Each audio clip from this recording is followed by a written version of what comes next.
If you've been looking for a new or certified Toyota, come be part of the team. With inventory arriving daily, we'll help you find a vehicle that works for your lifestyle and budget. We'll continue to ensure that your next buying experience is as safe and efficient as possible. Our service center is open with easy online scheduling and a quick, clean process to get you back on the road safely. Head to teamtoyota.net and be safe, be strong, be a team.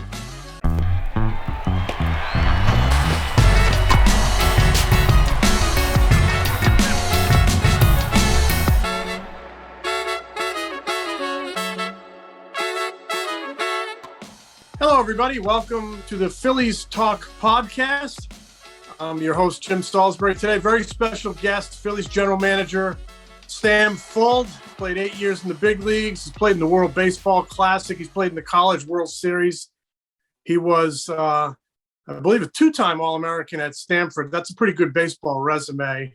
But Sam, I got to ask you, where does appearing on the Phillies Talk podcast rank on your personal list of achievements? I think it remains to be seen. We'll see how the next half hour goes. That's a solid answer. That's a very fair answer. So the offseason is clickety-clacking along here. General managers meetings were last week. And you guys exited the meetings with I would call it a significant hire. It certainly created quite a bit of buzz on social media, bringing in a new head of R&D. What can you tell us about that hire, Sam? Sure. Ani Kilambi is, he's actually here with us in Philly right now as we speak, getting the lay of the land here around the ballpark. He's a really exciting addition. He's super sharp, a really good person. I think just fit into that Tampa culture really well, and is a humble, for as intelligent as Ani is. He's incredibly humble and appreciates different perspectives, and I think has been a big part of what they've done over in Tampa. I mean, he was I know Kevin Cash was a huge fan of his.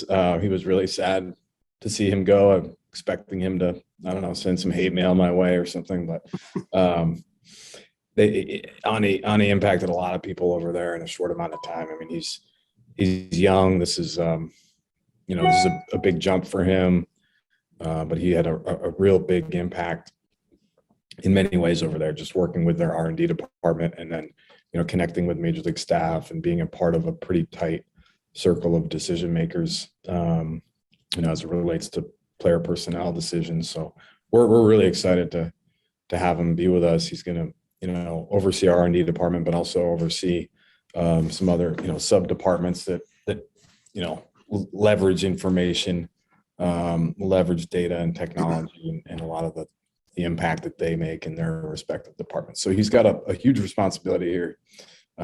We feel really confident that he'll be able to meet that challenge head on.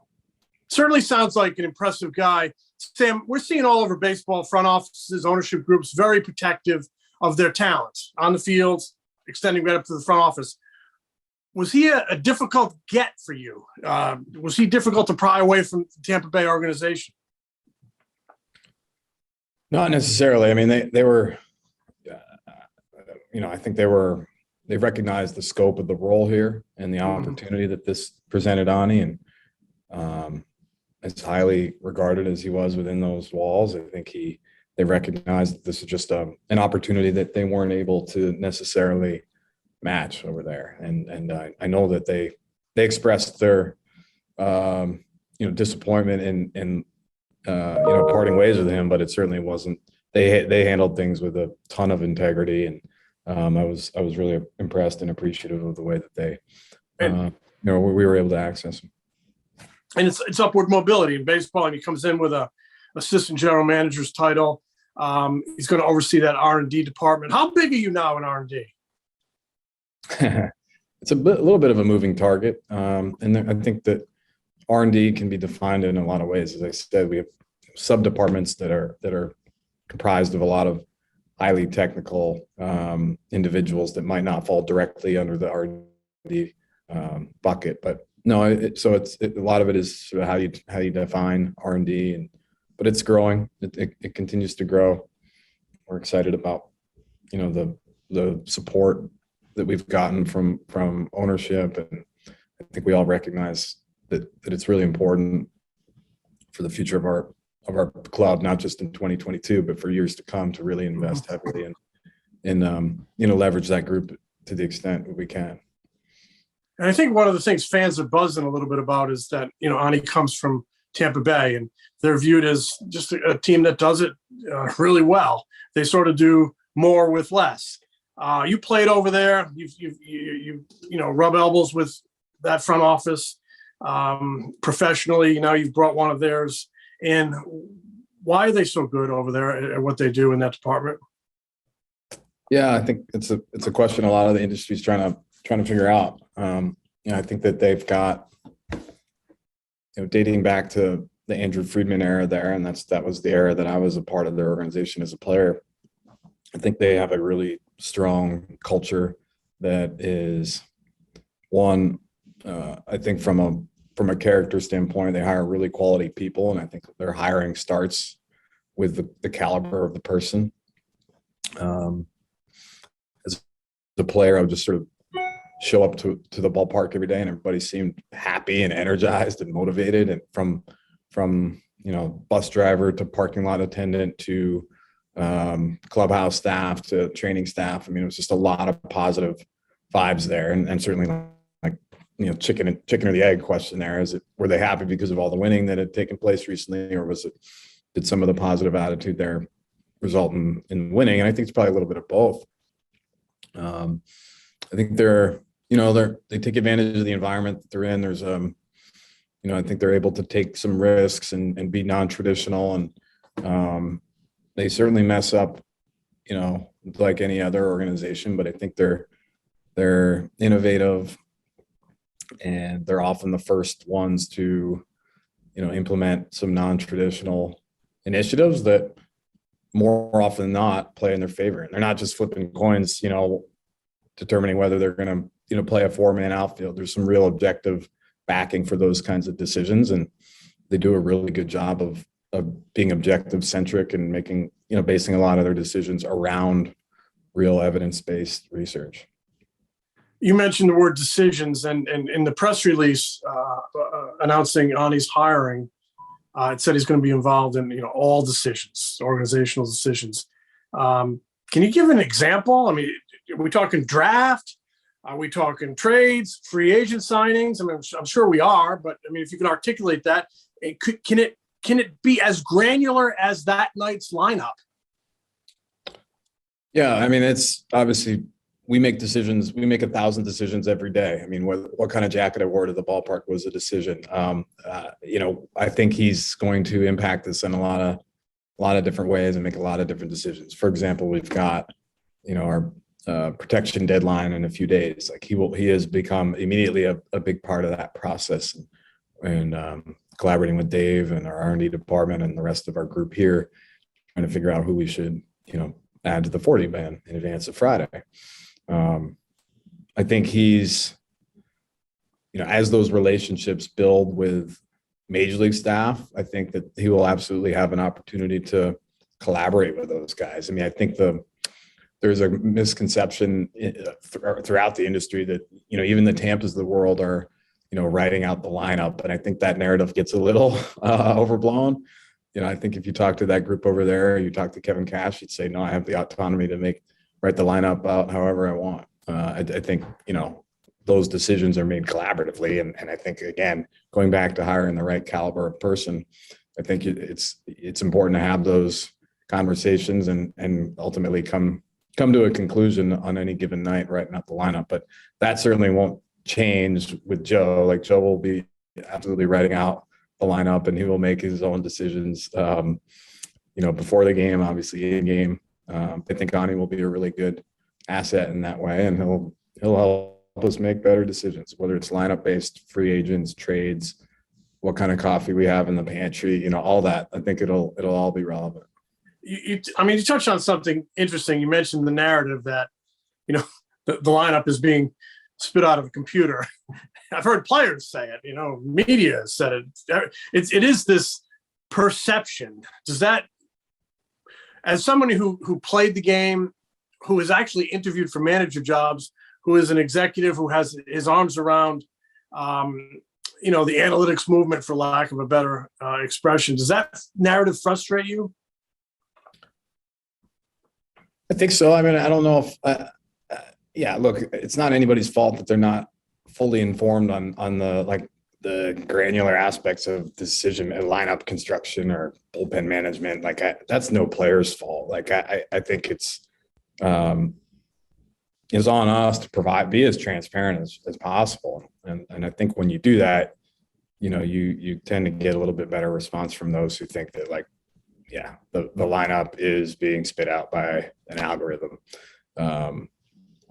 So that's easier said than done, but I think, it's incumbent upon us to just be as transparent as we can about how some of these decisions are made. And not all of them we can't be transparent on everything, but I think when there's sort of misconceptions out there, it's important for you to try to break down those misconceptions.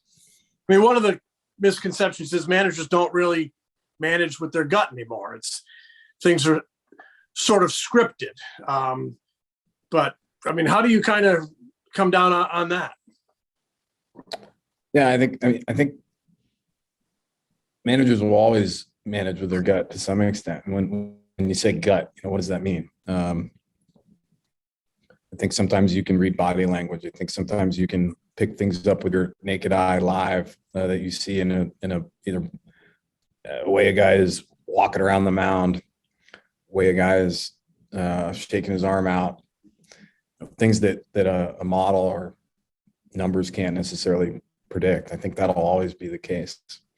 I think what we're learning is that objective data can be really, really predictive, and we're able to include more and more variables into that objective model. And I think as we continue to make those processes better and more inclusive, I think we'll be better equipped to make decisions in game. But I think that gut aspect of being a manager will never go away. Is Joe getting real-time data from your R&D department during the game? For instance, just quote unquote stuff, the stuff that the pitcher has at that moment of the game, and that might impact his decision making to go to the bullpen. Are you guys furnishing him with real-time information from the R&D staff? No, we haven't. No. Okay. I think he's got a lot of information and at his disposal, but in terms of live information, he's not. Okay. I just was wondering if teams do that.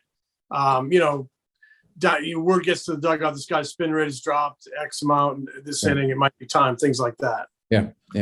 No, I think it exists to some extent, but I think there's some value in that.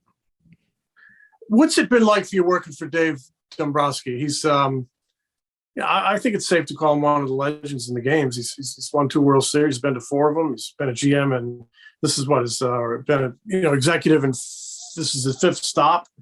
An accomplished baseball man. What's it like working with him on a daily basis? Great. I mean, he's been really intentional about sort of taking me under his wing and showing me the ropes, and I've learned a tremendous amount in 10 plus months. I've needed that guidance for sure. I mean, this is a big leap for me, and I think he's been really good about preparing me for any potential decision making that lies ahead. I think one thing I've learned from him is he's just prepared. He's really prepared, and it'd be easy for somebody with his resume and his background to just sort of coast along, but he is as competitive and determined as ever. So he is on top of everything. I mean, nothing catches him off guard, and it's just comforting to be around somebody like that. He's pretty unflappable and has really prepped me for, things that pop up that are just new to me in this role, which has been tremendous. He didn't have to do that. He's been really generous with his time in that way. Any one thing that you've learned from him, or any kind of a wow moment working with Dave? Oh man. wow moment. I think what stood out is just he understands the scope of the role, and even as like front offices have grown since he started doing this, he's still very aware of the importance of communication. And so, we made a hire yesterday or a couple of days ago in player development that was maybe not the highest profile hire, but he said, "Hey, can you send me his number? I need to give him a call and welcome to the organization." And so, as we grow to, well over 100 employees, I think he still understands the importance of communication. And even if it's just a 5 or 10 minute phone call, a lot of value in that. And I think that's been a really cool lesson that I've learned. You mentioned his competitiveness. I think we got a pretty good look at that at the trade deadline. There was a lot of, are they in it? Are they going to buy? Are they going to sell? But he came right out and said, no, we want to win. I mean, was that impressive to you when I guess there was a perception that maybe you guys were on the fence a little bit? Yeah, I'm not sure what the perception was, to be honest with you, but I think it was pretty apparent that, at that moment we felt like we had a good club. And with the way the division was at the time, I think we felt like we needed to make some moves to put us in a position to get into the playoffs. It's something that we're dying to do and that the city deserves and that our fans deserve. So being within arm's reach of first place and having that division title within reach at that point, I think it just felt like the right thing to do. And I think Dave has a way of sort of breeding a winning culture just by being around him. Every day it's let's get a win tonight. Let's get a win. And those sorts of daily reminders about what we're here to do, I think are helpful because you can get sidetracked with all the hundreds of other things that you might have on your plate that day. But at the end of the day, it's about winning that night. And I think Dave makes that pretty clear. Stack the pennies. That's right. How much in the division, how much tougher do you think the Braves become? I mean, they're loaded with young talent. And they gained a ton of really valuable, I would say, October experience. I think that's indisputable. How much tougher do they become with this World Series championship and just the experience of this battle-tested nature? Are they even more formidable moving ahead in 2022 and more difficult to even catch? I don't know the answer to that. I really don't. I mean, I think playoff experience is valuable, but I think there are examples of clubs that have just sort of that have been relatively inexperienced and have had a lot of success in the playoffs as well. So they're good no matter how you slice it. They're going to be really good. I think they've got a group of players there that, experience or not, they don't seem to cave in any big moment. They embrace those big moments, the Rileys and the Albies and the Swansons. I mean, let alone the four guys that they brought in at the deadline. I mean, those guys do seem to embrace the limelight. They love the big moment, and that makes them tough. They're really good, as you say. A lot of young talent. So they'll be formidable for a long while, and we hope to butt heads and compete with them for a long time. And you guys, I mean, we know you have holes. I mean, Dave has articulated them. You've articulated them. I mean, in your mind, how big is the gap and what is the key to closing that gap? I mean, how important is this offseason to closing the gap and catching those Braves? It's important. I think like with anything we do, we're gonna really focus on the present, but also keep the future in mind too. So, but there's no denying, as I said, that we are motivated like heck to get back into the playoffs. And yeah, I think there's certain ways that we can certainly improve our ball club. I think the bullpen has been a challenge in many ways the last couple of years, which I think we're well aware of. And I think that's a quick way to gain some value is to get some arms in there that we're excited about. We're excited about the guys that we have coming back in Alvarado and Coonrod and Brogdon, and hopefully a really productive Sir Anthony. We're optimistic that, I mean, you look at the stuff of those four guys, it's about as good a collection of stuff as you're going to get in the league. And it's just a matter of being consistent and flooding the zone with strikes and as we look to augment that part of our club, I really do think that it can be a strength of ours next year. And it might not be, there's certainly a lot of ways to skin that cat. It might not be the most recognizable group, but that's fine. A lot of successful bullpens are comprised of names that that aren't household, and that's fine by us. One thing Dave said last week at the GM meetings is, he'd like to get somebody who can close games. Are you pretty much in lockstep there? Do you think that ninth inning is an issue? It has been for us. I mean, Hector's been fantastic. I think he dealt with some adversity there and trying to close out games.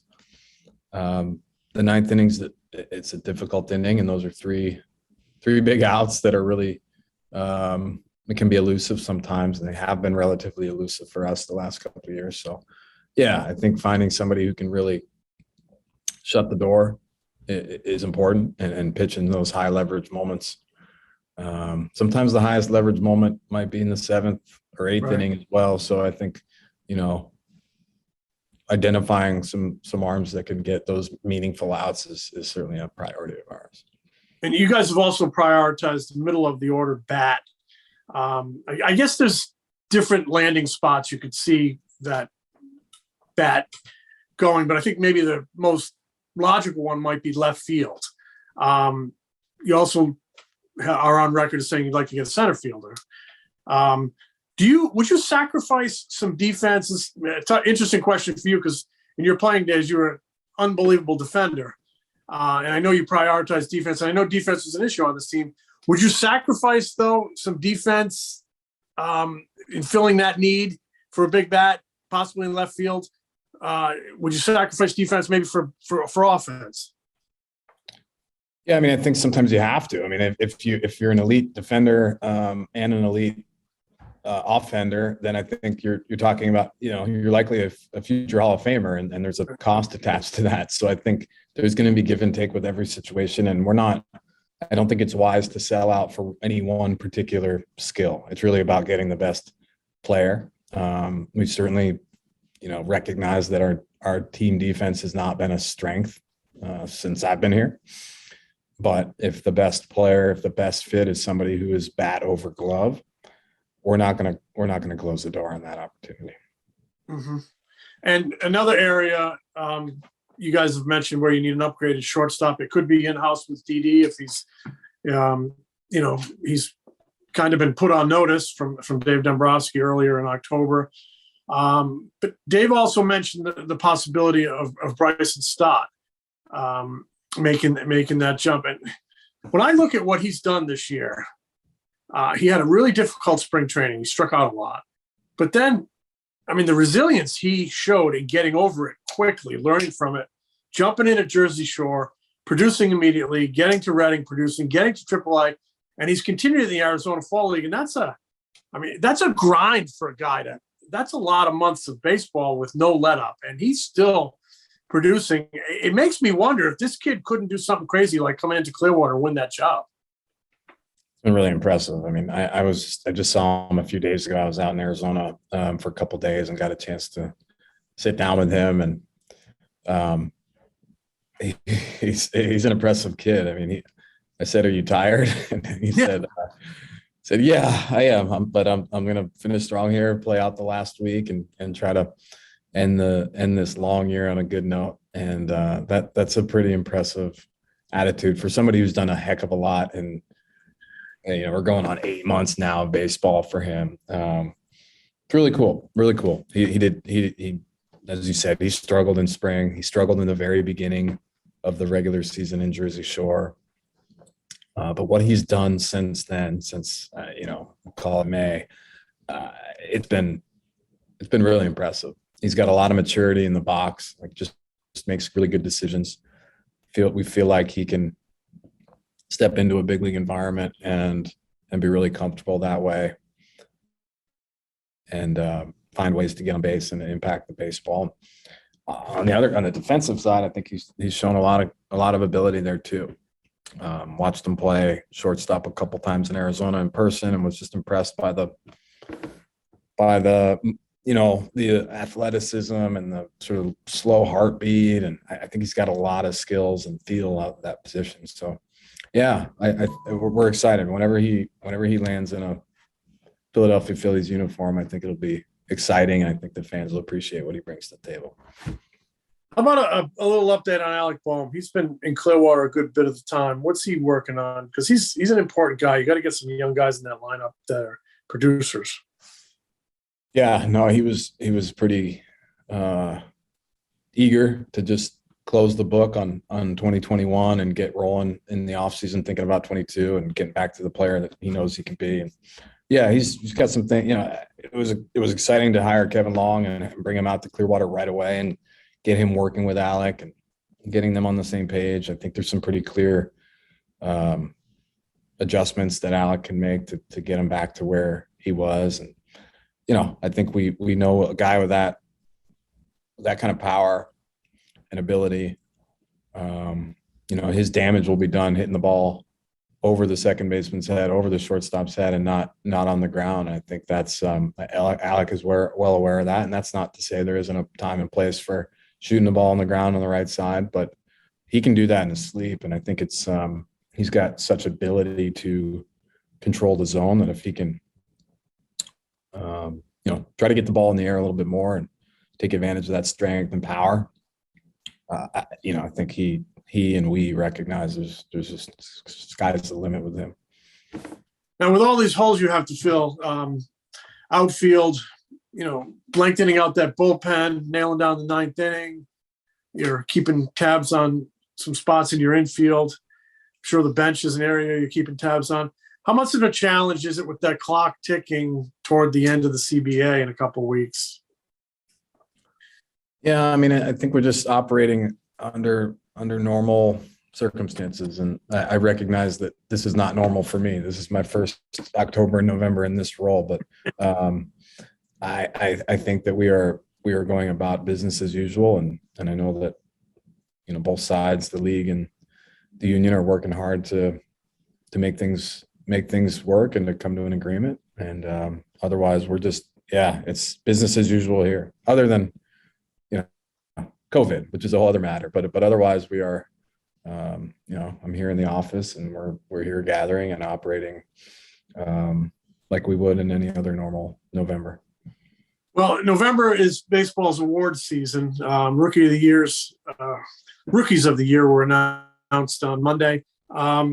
Your good friend Gabe Kapler, I think, stands to win the National League Manager of the Year award on Tuesday night. And then on Wednesday night, Cy Young, National League and American League. Thursday night, the MVPs. And the Phillies are all over those two awards, Cy Young and the MVP finalists with Zack Wheeler and Bryce Harper. We've talked a ton about Harper. I mean, what a season. And the thing that blows me away is, that scary night in St. Louis, it could have, been so different. It was hitting the face with 97, and then to come back in the second half and start every game and just absolutely demolish pitching. But you could actually have the Cy Young. Zack Wheeler is a finalist. And you were in the organization when the Phillies signed him. You wore many hats. You were on the field, but you're also in R&D and analytics and decision making.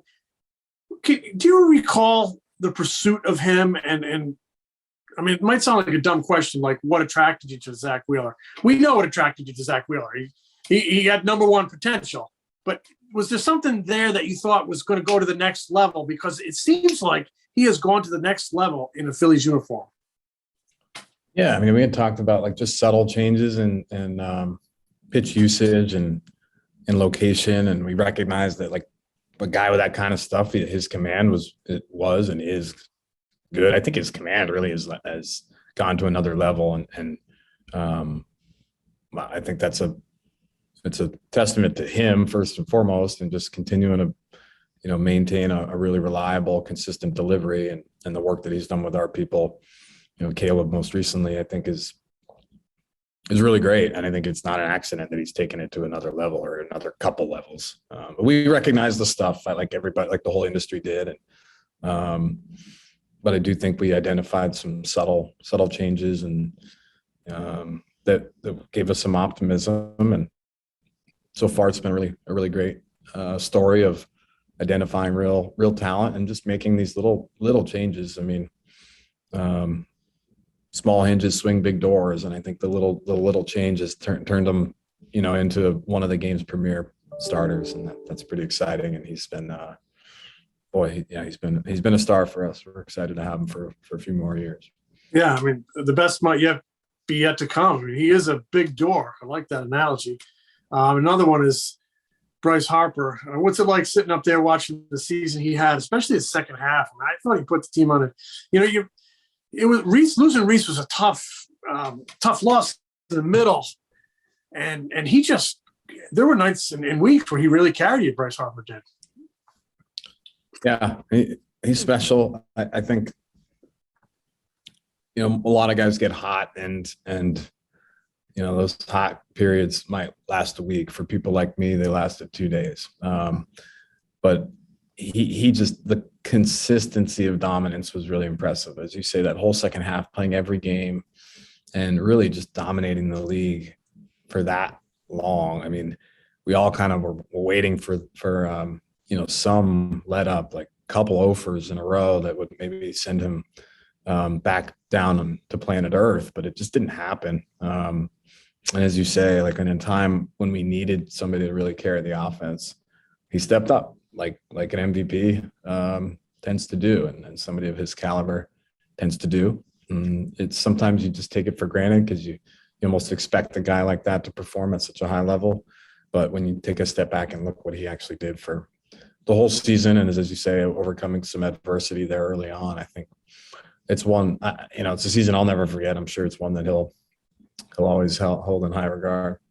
I asked Dave last week, and I want to ask you the same question. There's a chance you could have the Cy Young winner. There's a chance you could have the MVP on the same team, and to not make the playoffs.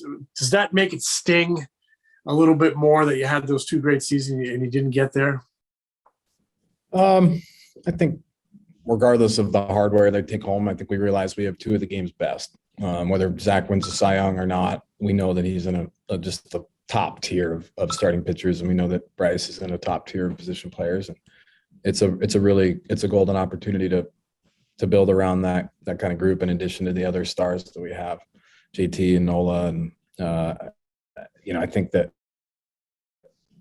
is important. It's a good lesson, and I think what we're realizing is that you just have to have depth. You have to have quality players all around the diamond. You have to have quality players 1 through 13 in your pitching staff, and then certainly behind that too. It's not about putting the best 26 out there. It's about really having a deep, robust 40-man, and even behind the 40-man, you have to have options and depth. That's the key, and that's what we're looking to do, is to kind of surround those high-level guys like Bryce and Zack with some really good talent too. That's how you get to the playoffs. Sam, I want to ask you a little bit about yourself. I mean, I think fans remember you running around for the Cubs and the A's and the Twins, and who am I missing? The Rays. And Sam was I mean, you went after. I've never seen many people go after balls better than you. I grew up watching Freddie Lynn. I mean, he could go after a ball, man. Oh my God! But you could really go after a ball, and you also would run into walls a la Aaron Rowan. He really endeared himself to Philadelphia by running into walls. You never met a wall you were scared of as a player, did you? No, and I got an early look at the most challenging wall as a rookie in Chicago, playing at Wrigley. I mean, that I don't care how thick that ivy is.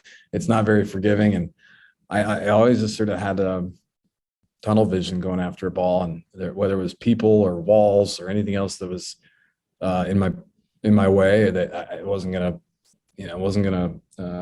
prevent me from going after that ball 100%. So yeah, I might still be feeling the effects of running into that brick wall at Wrigley a few too many times, but it was something that I just learned at an early age. I knew I wasn't going to be a professional baseball player if I didn't hustle all the time and just do the little things and do whatever I could to add some value, because I knew, especially as I got into professional baseball, my bat wasn't always going to be there and wasn't always going to help out the club. So I needed to do little things on the bases and on defense to really provide value. So that part never changed. And then, regardless of what my career looked like, that was something I took a lot of pride in. It was nothing better than making a play and having a happy pitcher high five you back in the dugout.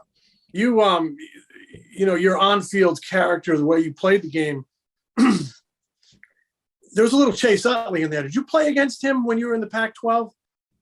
I think we missed each other. I think Chase has just been drafted before my freshman year, so okay. I only played against Chase, in the big leagues. But, okay, yeah. I mean, he was in the Pac-12 then. I mean, it was the amount that he was talked about, I think, was significant. I don't know if there's any other player that had just left that conference that people in and around the league were talking about. Interesting. Okay. And your personal tale fascinates me a little. I mean, you come out of the state of New Hampshire, cold weather. I mean, where you play 15 high school games. if you have a slump, it eats up half your season. I mean, but I mean, you go on to, Stanford and All-American play in the major leagues. And I think, you joined the Phillies very quickly after your playing career. I know you had the shoulder injury. The Phillies obviously recognized you as someone who needed to be in the game, kind of a rising star. From everything, I had heard, even before you came into the organization. And I think it's played out that way. I mean, you interviewed in Toronto for their manager's job. You interviewed in Boston for their manager's job. You've been sought after. Obviously, the Phillies have, put you in the GM role. A year ago at this time, you were interviewing for the Boston Red Sox managerial job. And that had to be just almost like mind-blowing. Where did you grow up? 50 miles from Boston? 40 miles from Boston? Yeah. I mean, could you imagine all your high school buddies hanging over the dugout telling you it's time to pinch hit or get that pitcher out of there? What was that experience interviewing for that job? And were you a Red Sox fan growing up? And did that make it all just more like crazy in your mind? Yeah, it was quite a time. I mean, it was, you can't grow up in Durham, New Hampshire and not root for the Red Sox. You get kicked out of school, and if that's the case, so I had no option, no choice in the matter. But grew up, on my mother's side of the family, my mom grew up in Massachusetts. My grandmother grew up in North Shore, Massachusetts, so I had strong ties to the New England area, and there was, so I think grew up going to Fenway quite a bit as a kid, and so that opportunity was, there wasn't the reason I decided to pursue that opportunity, but it was certainly different than 29 other opportunities, for better or worse, as you say. I know how Red Sox fans are. I know how my buddies are back home, and not sure that would have been a positive or a negative, but it was it was a really neat opportunity. I remember walking to the ballpark to interview and thinking, it was a neat opportunity for me to just take a step back and appreciate, kind of put myself in like 10-year-old me shoes and recognize how fortunate, regardless of the outcome or regardless of what the next 5, 10, 20 years look like for me, how fortunate I am to be in the spot that I am. That's a big tribute to my family and a lot of the people that have helped me in the baseball industry. Yeah, what an amazing thrill just to interview for that job, I would imagine. And then just a couple months later, you are elevated to Phillies general manager. Two different kind of paths there. One, you're in uniform, in the dugout on the field, and the other one, you're wearing a golf shirt. You're making decisions up in the front office. Have you declared your route here? Is this where you want to stay on the executive side? Or do you still maybe in the back of your mind one day wonder what it might be like to put the knickers back on and maybe manage a club? I think right now I'm incredibly challenged and happy and love this job and love the challenge ahead. I really do. I'm excited every day to go to work. or if I'm not going to work physically, I'm excited every day to hop on a Zoom, which, you know, I don't think too many people can say that. And so I'm enjoying every moment of this, and really just excited to keep my head down and keep working in this way. So yeah, it's hard to predict what the next, 2 hours is going to look like, let alone 20 years. But I think right now I'm incredibly satisfied and appreciative of people I get to work around, and the challenge that this job entails. Now, in the next 2 hours, are you going to sign a big free agent? I mean, should I be on the edge of my chair or what?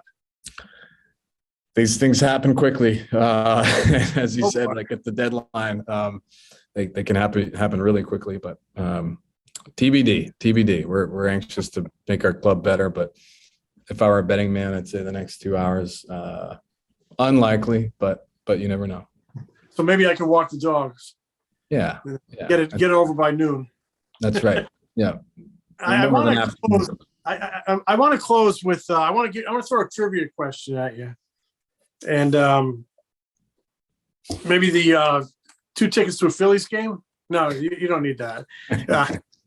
Okay, judging by baseball. Just want to return appearance on the podcast. That's it. That's my prize.